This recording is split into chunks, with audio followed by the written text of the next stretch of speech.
नमस्कार दोस्तों, आपका स्वागत है आपके अपने YouTube चैनल टेक्नोफिन साहित्य पर।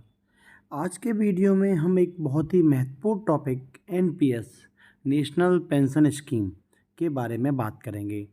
आगे हम इस वीडियो में जानेंगे यह स्कीम क्या है, इस स्कीम के क्या बेनिफिट हैं, इस स्कीम में और क्या फीचर्स हैं लाइक टाइप्स ऑफ अकाउंट, कितने प्रकार के अकाउंट होते हैं, क्या इसमें एसेट क्लास होती हैं और इसमें इन्वेस्टमेंट चॉइसेस क्या होती हैं।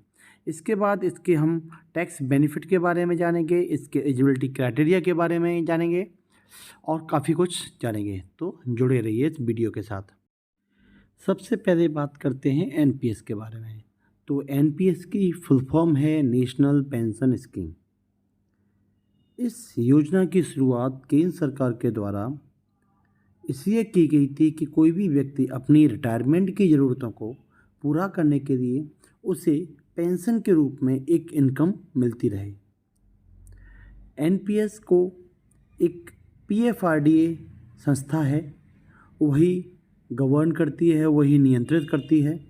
PFRDA एक PFRDA एक्ट 2013 के अकॉर्डिंग वर्क करता है।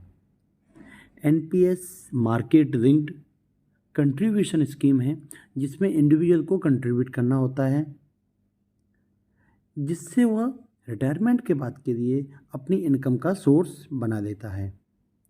NPS सिंपल, पोर्टेबल और स्वैच्छिक और फ्लेक्सिबल स्कीम है। इसमें आप रिटायरमेंट की इनकम का सोर्स बना देते हैं और साथ साथ में आप टैक्स सेविंग भी कर पाते हैं। NPS भारत के सभी नागरिकों के लिए उपलब्ध है।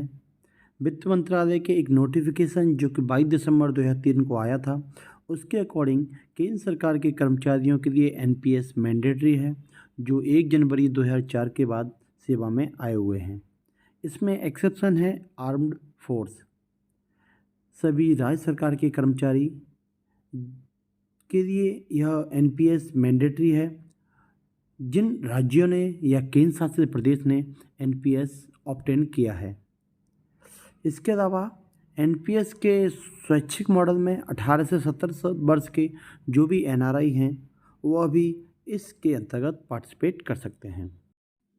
अब बात करते हैं बेनिफिट्स ऑफ NPS के बारे में। तो NPS के काफ़ी बेनिफिट्स हैं like flexible, simple and tax efficient, portable, regulated and transparent, dual benefit of low cost and power of compounding और ऑनलाइन एक्सेस। इसमें फ्लेक्सिबिलिटी की बात करें तो इसमें आपको 4 एसेट क्लास मिलते हैं जिसमें आप इन्वेस्टमेंट कर सकते हैं। आप अपने पेंशन फंड मैनेजर और स्कीम भी चूज़ कर सकते हैं। उसके अलावा सिंपल और टैक्स एफिशिएंट की बात करें तो NPS के अंदर आपको एक प्रान नंबर मिलेगा जो 12 डिजिट का परमानेंट रिटायरमेंट अकाउंट नंबर होता है, जो आपके लाइफ टाइम के लिए होता है। उसके अलावा NPS इनकम टैक्स एक्ट 1961 के अंतर्गत टैक्स बेनिफिट भी देता है। रेगुलेटेड और ट्रांसपेरेंट की बात करें तो NPS PFRDA एजेंसी के द्वारा प्रशासित होता है, गवर्न होता है, तो एक रेगुलेटेड और ट्रांसपेरेंट भी हुआ। उसके अलावा अगर बात करें dual benefit of low cost and power of compounding की, तो आज के समय में दुनिया के अदर जो पेंशन स्कीम हैं उनके फंड हाउस के मेंटेनेंस चार्जेस की तुलना में NPS का मेंटेनेंस चार्ज बहुत कम है। इसके अलावा इसमें आपका इन्वेस्टमेंट 30 to 40 ईयर्स का होता है, तो पावर ऑफ कंपाउंडिंग तो हो ही जाता है। अगर बात करें ऑनलाइन एक्सेस की तो आप इसमें ऑनलाइन माध्यम से अपना NPS खाता खुलवा सकते हैं, अपना स्टेटमेंट चेक कर सकते हैं, अपने फंड हाउस और स्कीम भी चेंज कर सकते हैं। तो इसमें आपको सारे ऑनलाइन एक्सेस भी हैं। अब बात करते हैं NPS के अकाउंट टाइप्स के बारे में। तो NPS के 2 तरह के अकाउंट होते हैं, Tier 1 अकाउंट और Tier 2 अकाउंट। Tier 1 अकाउंट एक परमानेंट रिटायरमेंट अकाउंट होता है जिसमें रेगुलर कंट्रीब्यूशन आपके द्वारा और आपके एम्प्लॉयर के द्वारा किया जाता है। इसमें जो आप इन्वेस्ट करते हैं उसमें आपको स्कीम और फंड हाउस मैनेजर चूज करने का ऑप्शन आता है। Tier 1 अकाउंट में विड्रॉल के कुछ रूल्स होते हैं। इसमें मिनिमम कंट्रीब्यूशन ओपन करने पर होता है 500 रुपये और पर ईयर मिनिमम कंट्रीब्यूशन होता है 1000 रुपये। इसमें एएमसी यानी एनुअल मेंटेनेंस चार्जेस लगते हैं। अगर हम बात करते हैं टीयर 2 अकाउंट की, तो आप टीयर 2 अकाउंट एक ऑप्शनल अकाउंट होता है और ये तभी खोला जा सकता है जब आपका टीयर 1 अकाउंट हो। उसके अलावा इसमें अनरेस्ट्रिक्टेड विड्रॉल होते हैं, आप जितने मन आए उतने विड्रॉल कर सकते हैं। मिनिमम कंट्रीब्यूशन खाता खोलने के लिए इसमें 250 रुपये होता है और ईयरली कंट्रीब्यूशन का कोई भी इसमें प्रावधान नहीं है। इसके अलावा इसमें सेपरेट कोई एएमसी चार्जेस भी नहीं लगते हैं। एनपीएस के अदर फीचर्स की बात करें तो इसमें आता है असेट क्लास। तो एनपीएस में आपको 4 असेट्स क्लास मिलती हैं। Asset class E, asset class C, asset class G and asset class ए।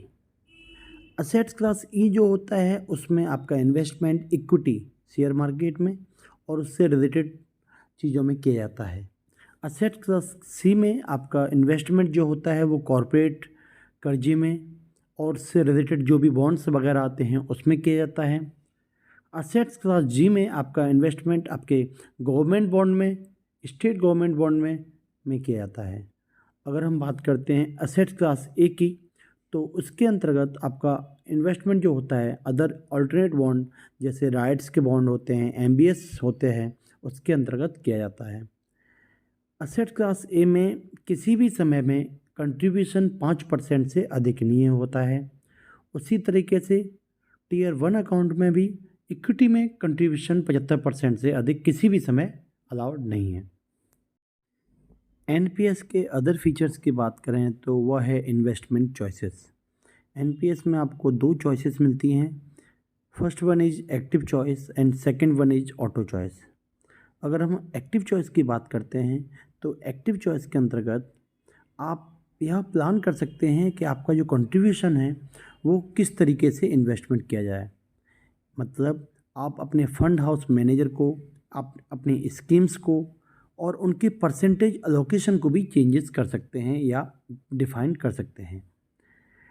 इसमें आपको ध्यान देने वाली बात यह होगी कि एसेट क्लास ई जो इक्विटी है उसमें अधिकतम आप 75%, एसेट क्लास सी और जी जो कॉरपोरेट एंड गवर्नमेंट बॉन्ड की है उसमें आप अधिकतम 100% और एसेट क्लास ए जो अल्टरनेट इन्वेस्टमेंट है उसमें अधिकतम आप 5% इन्वेस्ट कर सकते हैं। हम अगर दूसरी इन्वेस्टमेंट चॉइस की बात करते हैं ऑटो चॉइस की, तो इसके अंतर्गत आपका इन्वेस्टमेंट जो है वह प्री डिफाइंड स्कीम्स के अंतर्गत होता है। इसमें आपकी आयु के अनुसार स्कीम्स में एक्सपोजर जो होता है वो इक्विटी और अदर बॉन्ड्स में वो चेंजेस होते रहते हैं। जैसे जैसे आपकी उम्र बढ़ती है तो आपका इक्विटी में और कॉरपोरेट में एक्सपोजर कम हो जाता है और गवर्नमेंट वाली सिक्योरिटीज़ हैं उसमें एक्सपोजर बढ़ जाता है। इसमें जोखिम लेने की क्षमता के आधार पर 3 तरह की स्कीम है। LC75 जो एग्रेसिव स्कीम है, LC50 जो मॉडरेट स्कीम है और LF25 जो कंजर्वेटिव स्कीम है।